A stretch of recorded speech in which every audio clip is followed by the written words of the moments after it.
dunia dan seisinya ini bagi Allah tak sama nilainya dengan sebelah sayap lalat. Barang siapa yang beramal untuk akhiratnya, Allah akan cukupkan baginya urusan dunia. Sayati zamanun 'alan nasi as-sabiru fihim qalqabit al-jamarah. Akan ada satu masa di akhir zaman yang berpegang teguh dengan agamanya seperti orang yang sedang memegang bara api.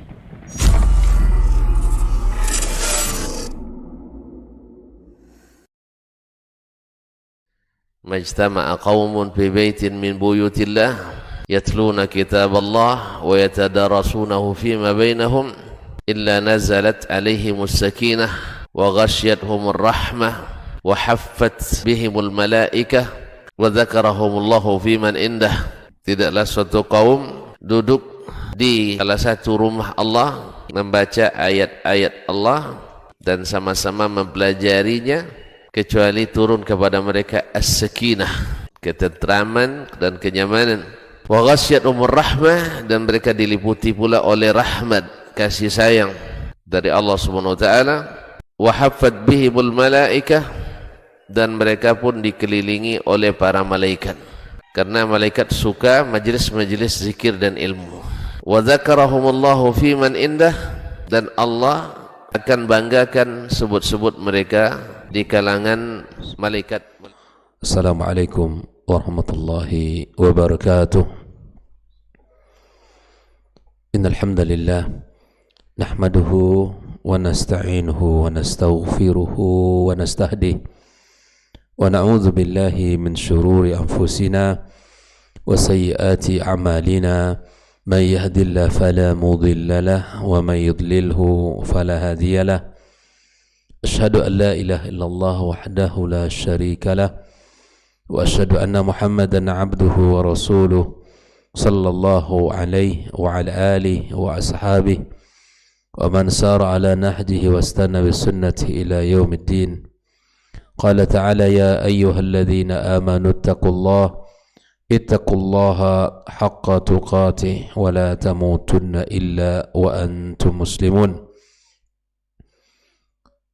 Subhanaka la ilma lana illa ma 'allamtana innaka antal alimul hakim. Amma ba'd, fa inna asdaqal hadithi kitabullah wa khairal hadi hadi Muhammadin sallallahu alaihi wasallam wa syarrul umuri muhdatsatuha wa kullu muhdatsatin bid'ah wa kullu bid'atin dhalalah wa kullu dhalalatin finnar.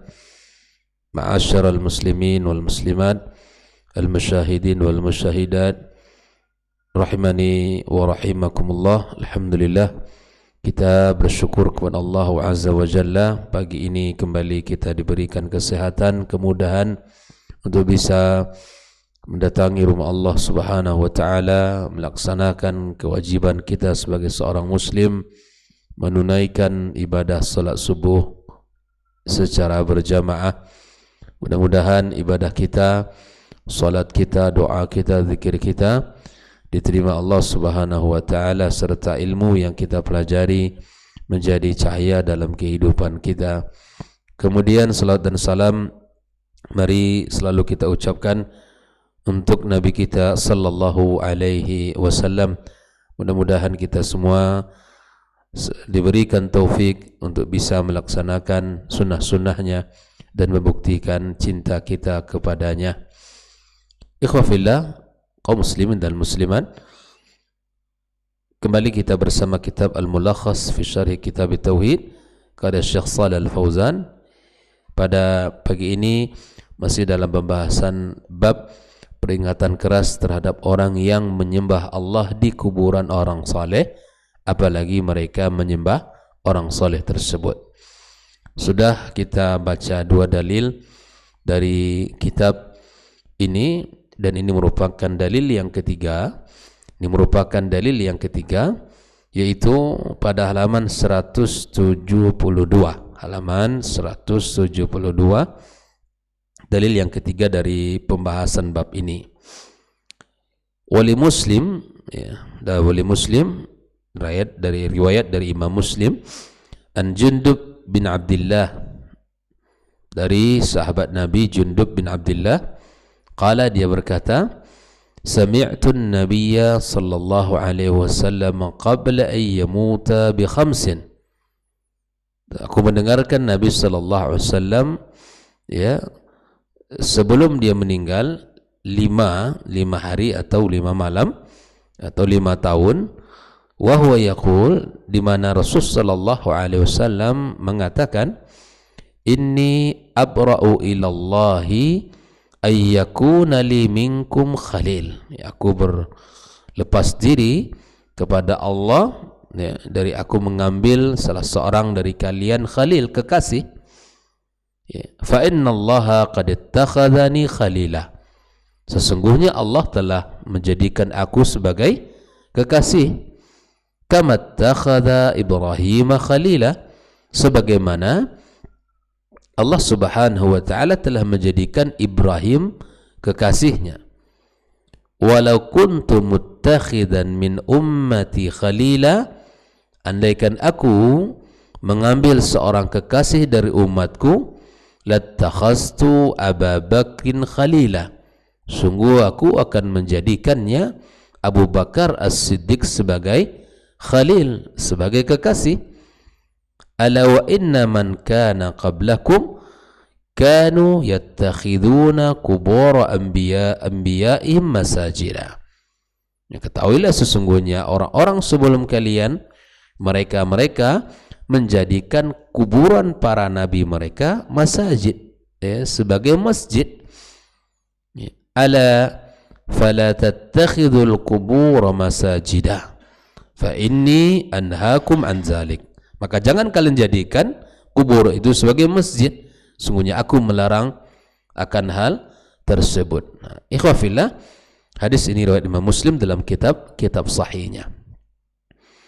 Mari kita lihat yang perawi daripada hadis ini, yang merawikan hadis ini adalah sahabat Jundub bin Abdullah. Shalih Al-Fauzan menjelaskan siapa dia. Wa Jundub bin Abdullah ibn Sufyan al-Bajali sahabiyun masyhur. Beliau sahabat Jundub bin Abdullah ibn Sufyan al-Bajali, sahabat yang terkenal. Mata ba'da 60 radhiyallahu ta'ala an, meninggal ya pada usia setelah 60 tahun ya. Yang kedua, siapa pula Abu Bakar yang disebut oleh Nabi kita sallallahu alaihi wasallam, andaikan dia menjadikan orang dari umatnya khalil, maka dia jadikan sebagai khalilnya adalah siapa? Abu Bakar. Abu Bakar As-Siddiq al-ma'ruf ya, yang terkenal, sahabat Nabi yang mulia, Abdullah ibn Uthman ibn Amir ibn Amr ibn Ka'ab At-Taimi ya, khalifatu Rasulillah sallallahu alaihi wasallam, khalifah Nabi sallallahu alaihi wasallam, wa afdalus sahabati bil ijma', sahabat yang paling afdal secara ijma' ba'da Rasulullah SAW, manusia yang paling baik adalah beliau, dan banyak mendapatkan keutamaan mendampingi Rasulullah dalam dakwahnya. Sahabat ya yang banyak berjasa di perjuangan dakwah di kota Mekah, mengislamkan para budak, dengan hartanya dia beli dan bebaskan, dan akhirnya mereka masuk Islam. Orang yang paling pertama mempercayai Nabi sallallahu alaihi wasallam dari kalangan dewasa yang beriman kepadanya, dan bahkan dia mendapatkan kemuliaan bisa mendampingi Nabi sallallahu alaihi wasallam dalam perjalanan hijrah ke kota Madinah. Beliau sahabat yang terkenal, umata sanata 13 ya, meninggal pada tahun ke-13, atau dia memiliki usia 63 tahun radhiyallahu taala anhu. Di dalam hadis yang beliau sebutkan ini, di mana Jundub mengatakan, aku mendengarkan Nabi bersabda, ya qabla sami'tu an-nabiyya qabla an yamuta bi khamsin. Makna daripada bi khamsin di sini, atau bi khamsi layal, sebelum atau 5 malam sebelum beliau wafat, wa qila 5 sin, atau 5 tahun sebelum beliau meninggal. Nah, ini ihtimal dalam makna khams di sini. Makna ini abra ay amtani au ankir. Saya mengingkari dan melarang. Khalilan bimana khalil huwal mahbub ghayat al mahabbah, yang dicintai, seorang yang dicintai pada puncak yang sangat tinggi. Khalil itu berbeda dengan as-suhbah, sahabat. Sahabat biasa, tingkatan yang paling tingginya adalah khalil, orang yang paling dekat. Puncak orang dicintai itu namanya khalil. Apabila sampai pada puncak kita dicintai dan mencintai, maka itu disebut dengan khalil. Di antara nabi yang mendapatkan gelar ini adalah Ibrahim alaihissalam, Khalilur Rahman, kekasih Allah Subhanahu wa taala, yang merupakan hamba Allah yang sangat dicintai Allah azza wajalla. Ala, ini harf istiftahi wa tanbih, huruf pembuka dan peringatan. Man kana qablakum ay ya'ni al-yahuda wan nasar. Nabi SAW dalam hadis ini kembali mengingatkan kita akan penyimpangan yang dilakukan oleh orang Yahud dan Nasrani. Yang sudah kita bahas 2 hadis sebelumnya juga demikian, laknat untuk orang Yahud dan Nasrani. Kenapa? Karena menjadikan kuburan para nabi mereka sebagai masjid. Nah, di sini ala wa inna man kana qablakum, orang-orang sebelum kalian. Siapa mereka sebelum kalian di sini? Al-Yahud wan Nasara. Yattakhiduna qubur anbiya'ihim masajida, yang menjadikan kuburan para nabi mereka sebagai masjid. Seperti apa bentuknya? Ibis salati indaha, salat di kuburan itu. Wa ilaiha, dan bahkan salat menghadapnya. Bayangkan ya. Dan hari ini pun terkadang di sebagian umat melakukan hal ini. Ini merupakan perbuatan yang keliru, perbuatan yang salah. Salat itu di masjid, rumah Allah, yang Allah jadikan sebagai tempat terbaik di muka bumi, bukan di kuburan. Sebagian yang tidak mendapatkan ilmu tentang hadis ini menjadikan masjid kuburan sebagai masjid, lebih ramai ke kuburannya daripada ke masjidnya. Wa bina'il masajid wal qubabi alaih, dan membangun masjid dan membangun kubah di atasnya. Ikhwafillah. Lalu kemudian Syekh Shalih Al-Fauzan menjelaskan hadis ini secara global. Yang pertama, beliau mengatakan yatahaddatsu sallallahu alaihi wasallam qubaila wafatihi ila ummatihi bihaditsin muhim. Nabi SAW berbicara kepada umatnya sebelum wafat beliau dengan sebuah pembicaraan yang sangat penting. Nabi SAW menyampaikan pesan yang sangat penting sebelum wafatnya. Ini bentuk perhatian Nabi SAW terhadap umatnya. Tidak ada kesempatan yang bisa diberikan nasihat kecuali Nabi memberikan nasihat. Fayukhbiru an makanatihi indallah. Yang pertama pesannya apa? Bahwa Nabi menyebutkan kedudukan dia di sisi Allah itu seperti apa. Dan Nabi SAW telah mengatakan sesungguhnya Allah telah menjadikan dia sebagai khalil, seorang yang dicintai oleh Allah Subhanahu wa taala.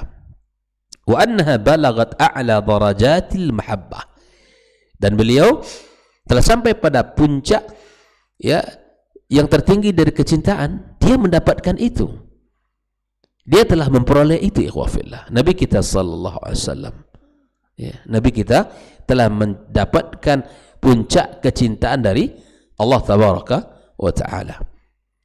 Nah, kama nalaha abuhu Ibrahim alaihissalam, sebagaimana dia juga menyampaikan kedudukan Nabi Ibrahim yang telah mendapatkan kedudukan itu sebelum dia. Ibrahim alaihissalam telah mendapatkan puncak dari kecintaan itu sebagaimana dia mendapatkannya. Nah, dalam pesan ini ikhwafillah, walidzalika nafa ayyakuna lahu khalilun ghairullah. Di sini dia pesan, dia menafikan bahwa dia memiliki kekasih selain Allah Subhanahu wa taala. Kekasih kita siapa? Ya Allah Azza wa Jalla. Yang kita cinta itu siapa? Allah fauqa kulli syai, di atas segala sesuatu. Di atas segala sesuatu.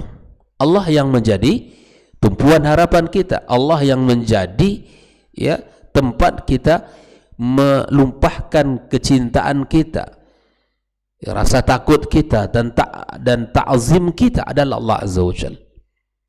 Ya. Lianna qalbahu imtala'a min mahabbatihi wa ta'zimihi wa ma'rifatihi.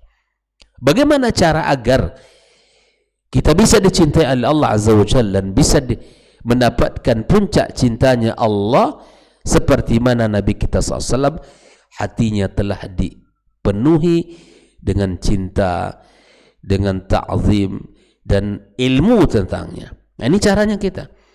Kalau kita ingin mendapatkan cinta Allah, maka isi relung hati kita dengan cinta kepadanya, dengan penuh pengagungan terhadap syariatnya, menjalankan perintah-perintahnya, yang Allah perintahkan laksanakan, yang Allah larang tinggalkan, dan kenali Allah dengan nama dan sifat-sifatnya yang mulia. Pelajari ilmu tentang Allah Azza wa Jalla, sehingga apa? Kita mendapatkan cinta itu. Dengan ilmu-ilmu yang kita pelajari, kita dijadikan dekat dengan Allah, dijadikan cinta kepadanya, dijadikan taat dan patuh kepadanya. Maka siapa yang mencari cinta Allah dengan jalan yang lain, maka sungguh dia tidak akan mendapatkannya.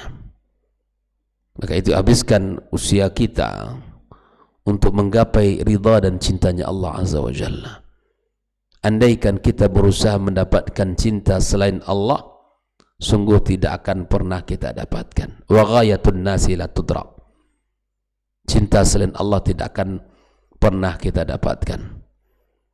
Tapi ketika seseorang berada di atas jalan yang diridai oleh Allah dan istiqamah di atas jalan itu, dengan mengagungkannya, dengan memuliakannya, dengan takut kepada azab yang Allah sediakan bagi orang-orang yang melanggar syariatnya, dan terus berada di antara khauf dan raja, mengisi setiap hatinya dengan rasa takut dan cinta kepadanya, insya Allah dia akan mendapatkan cinta yang tinggi dari Allah Subhanahu wa Ta'ala. Ikhwafillah, fala yattasi' li ahad, maka tidak ada ruang bagi siapapun di hatinya, sallallahu alaihi wasallam. Ya, sallallahu alaihi wasallam. Naam, walau kana lahu khalilun minal khalqi lakana Abu Bakr as-Siddiq. Andaikan Nabi kita sallallahu alaihi wasallam punya kekasih selain ya Allah Azza wa Jalla, maka tentulah yang akan menjadi kekasihnya siapa? Abu Bakar As-Siddiq radhiyallahu ta'ala an wa ardah. Ikhwafillah, wa huwa, di dalam hadis ini kata Syekh Shalih Fauzan, isyaratun ila fadli Abi Bakar. Dalam hadis ini sekaligus dijelaskan tentang apa? Keutamaan Abu Bakar. Wastikhlafi min ba'di, dan dialah yang akan melanjutkan perjuangan setelah wafatnya Nabi kita alaihi salatu wassalam, yang akan menggantikan posisi Nabi ya di dalam menjalankan amanah dakwah ini. Thumma akhbara an ghuluwil yahudi wan nasara fi quburi anbiya'ihim. Kemudian Nabi mengingatkan kita akan satu hal, dan ini adalah salah satu ya keterkaitan dari pembahasan ini dengan bab kita. Apa dia? Yaitu ghulunya orang-orang Yahud dan Nasrani terhadap kuburan para nabi-nabi mereka. Ya. Hatta sayyaruha muta'abbidatin syirkiyah, sampai mereka menjadikan tempat ya ibadah yang penuh dengan kesyirikan. Wa naha ummatahu ay yaf'alu mithla fi'lihim. Nabi SAW melarang umatnya melakukan apa yang dilakukan oleh orang Yahud dan Nasrani. Maka berhentilah sudah kepada siapapun yang masih ya salat di kuburan, yang masih beribadah di dekat kuburan orang saleh. Ini diingatkan oleh Nabi ya, peringatan keras, jangan di situ salatnya di masjid, tidak di kuburan ya, dan tidak boleh menyembah ya orang yang telah dikuburkan. Ya subhanallah, terkadang kita tertipu oleh syaitan yang selalu menggoda dan membuat ya apa yang dilakukan itu terasa indah. Dan disinilah letak dan rahasianya kenapa sulit para pelaku bid'ah itu untuk bisa bertaubat, karena dia merasa itu adalah perbuatan yang benar dan sangat dibolehkan dalam Islam. Maka ketika kita berpandu kepada ilmu yang dari Al-Quranul Karim dan Sunnah Nabi SAW, kita akan merasakan ikhwafillah betapa ibadah itu ada ya, cara dan tata caranya dan aturan-aturan yang berlaku, tidak sesuai dengan keinginan dan hawa nafsu kita saja. Maka di sini Nabi mengingatkan umatnya untuk ya menghindari apa yang dilakukan oleh orang Yahud dan Nasrani. Kemudian Syekh Shalih Fauzan mengatakan munasabatul hadits lil bab, ketersesuaian hadis ini dengan bab yang sedang kita baca. Ya, babnya apa? Peringatan keras terhadap siapa? Orang-orang yang beribadah kepada Allah di sisi orang soleh, di kuburan orang soleh. Fa kaifa idza abadu? Apalagi kalau menyembah orang soleh itu. Nah, bagaimana munasabah hadis ini dengan bab? Anna fihi nahya, di sini dalam bab di sini ada larangan. Larangan apa? An-ittikhadil qubur, larangan menjadikan kuburan itu amkinatan lil ibadah, sebagai tempat ibadah. Sebelumnya kita bahas ada di antara sebagian makam itu ada namanya ya kotak makam.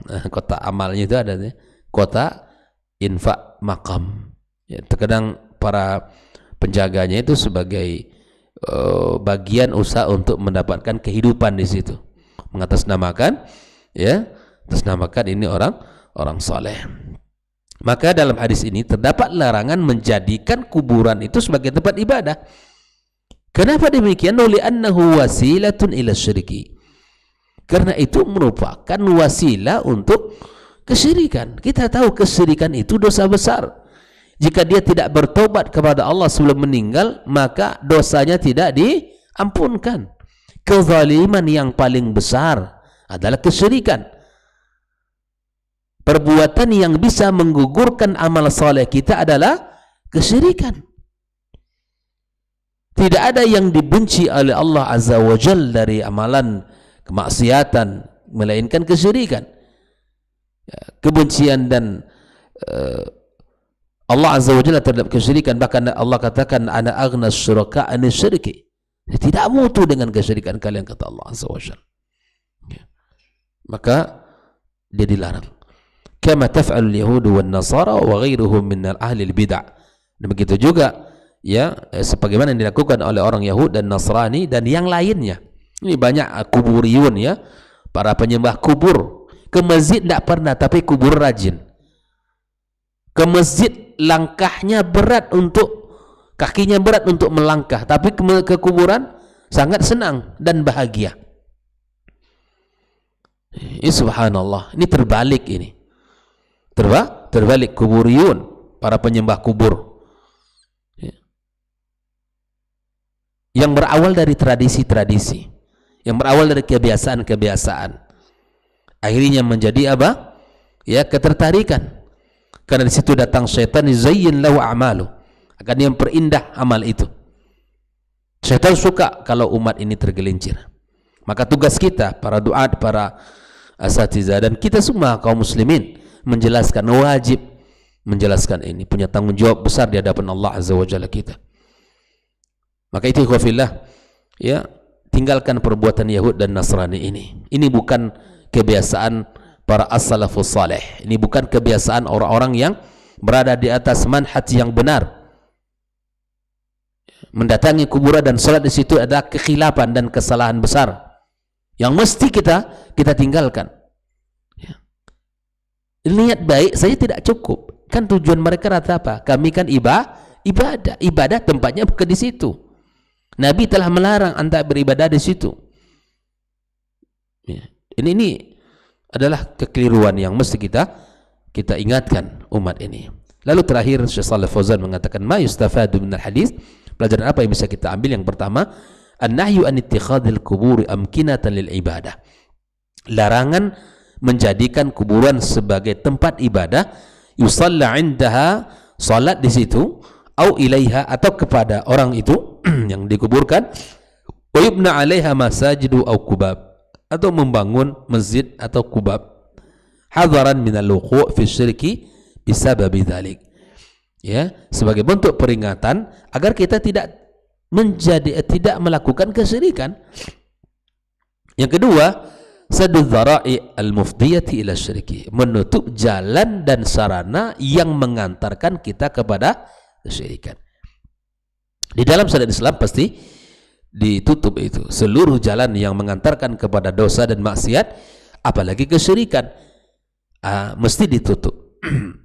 Yang ketiga, itsbatul mahabbati lillahi subhanahu ala ma yaliku bi jalali, menetapkan kecintaan kita kepada Allah azza wa jalla, ma yaliku bi jalali, itsbatul mahabbati lillah, menetapkan al-mahabbah bagi Allah. Allah mencintai, ya, Allah mencintai, dan cintanya Allah kepada makhluk ma yaliku bi jalali, sesuai dengan keagungannya, kemuliaannya. Jangan kita takwilkan, berarti nanti pembahasannya beda lagi. Jadi Allah mencintai, sebagaimana Allah juga mendengar, Allah berbicara, isbat al-kalam lillah, isbat as-sam' lillah wal basar lillah. Allah juga mencintai. Dalam hadis juga kita dapatkan ketika seorang hamba mendatangi Allah dalam keadaan berjalan, maka Allah akan datang kembali dalam keadaan berlari, dan seterusnya. Itu hadisnya sahih dan benar. Sampai nanti apa? Sampai nanti pendengaran yang ia dengarkan dan lisan yang ia ucapkan, ya, itu ada semuanya adalah sesuai dengan apa yang diridai oleh Allah Subhanahu wa taala. Yang keempat, fadlul khalilaini, di dalam hadis ini juga disebutkan keutamaan dua orang yang dicintai Allah, Muhammad wa Ibrahim alaihi wassalam. Yang kelima, fadlu Abi Bakr as-Siddiq radhiyallahu ta'ala an, keutamaan dan kemuliaan Abu Bakar as-Siddiq, wa annahu afdal ummati 'ala al-itlaq, sungguh dia adalah umat yang paling afdal, yang paling mulia secara mutlak. Tidak ada yang paling mulia setelah Rasulullah di muka bumi ini melainkan Abu Bakar, kemudian Umar, kemudian seterusnya Ali dan Uthman dan Ali. Dari ijma' para ulama. Dan ijma' ini diselisih oleh orang Syiah. Ya, mereka mencela Umar dan mencela Abu Bakar radhiyallahu taala anhuma wa ardhah. Annahu dalilun ala khilafati Abi Bakr as-Siddiq, dan ini perkataan Nabi ini merupakan sebagai petunjuk atas khilafah Abi Bakar as-Siddiq, dan masih banyak lagi yang lain. Ketika Nabi SAW sakit, yang disuruh menggantikan imam siapa? Abu Bakar. Dan ini merupakan keutamaan yang secara dalil menunjukkan Abu Bakar adalah orang yang dimuliakan dan orang yang didahulukan selangkah dari yang lainnya. Dan Nabi SAW telah mengisyaratkan beberapa banyak peristiwa di dalam kehidupan sebelum meninggal dunia. Mudah-mudahan ikhwafillah kita termasuk orang-orang yang bisa menjaga diri dan agamanya dari segala perbuatan bid'ah dan penyimpangan, karena itu akan merusak agama ini. Karena agama yang dibawa oleh Rasulullah sudah sempurna dan lengkap, jangan ditambah. Penambahan dalam agama itu artinya khianat kepada Nabi kita sallallahu alaihi wasallam, dan mengurangi apa yang diperintahkan oleh Nabi itu sama adalah berkhianat kepada Nabi sallallahu alaihi wasallam. Maka lakukan sesuai perintah. Caranya kita belajar ilmu, belajar ya ayat-ayat Al-Quran, hadis Nabi sallallahu alaihi wasallam, dan dipahami dengan pemahaman para as-salafus saleh dari umat ini. Ya, itu cara kita beragama. Bukan mengikut tradisi, kebiasaan orang banyak melakukan itu, bukan. Karena agama dibangun di atas dalil. Ingat baik-baik, agama dibangun di atas dalil. Ketika dalil memandu, itulah panduan kita, pegangan kita. Jangan sampai kita beragama seperti orang-orang yang orang baru masuk Islam, nggak tahu harus bagaimana. Ya, tradisi bukan bagian daripada sumber yang kita jadikan yang ijma, yang mujma' alaih, enggak. Tapi tradisi ya yang menjadi bagian pegangan utama kita adalah Al-Quran dan Sunnah Nabi SAW, ijma' dan qiyas. Itu yang mujma' alaih. Ya. Dan ikhwafillah rahimani wa rahimakumullah, buka hati dan dadanya selapang-lapangnya untuk agama ini agar Allah Azza wa Jalla bukakan pula hidayah kepada kita. Jangan sempitkan dulu Pak Yogi, jangan benci dulu. Jangan benci dulu ketika diingatkan oleh orang. Mudah-mudahan kita terjaga lisan kita dan perkataan kita dari sikap-sikap yang tidak baik dan perkataan-perkataan yang merusak akidah kita. Semoga Allah jaga kita dan keturunan kita. Wassallallahu ala nabiyyina Muhammadin wa ala alihi wa sahbihi ajma'in. Wa subhanakallahumma bihamdik asyhadu an la ilaha illa anta astaghfiruka wa atubu ilaik. Wassalamu alaikum warahmatullahi wabarakatuh.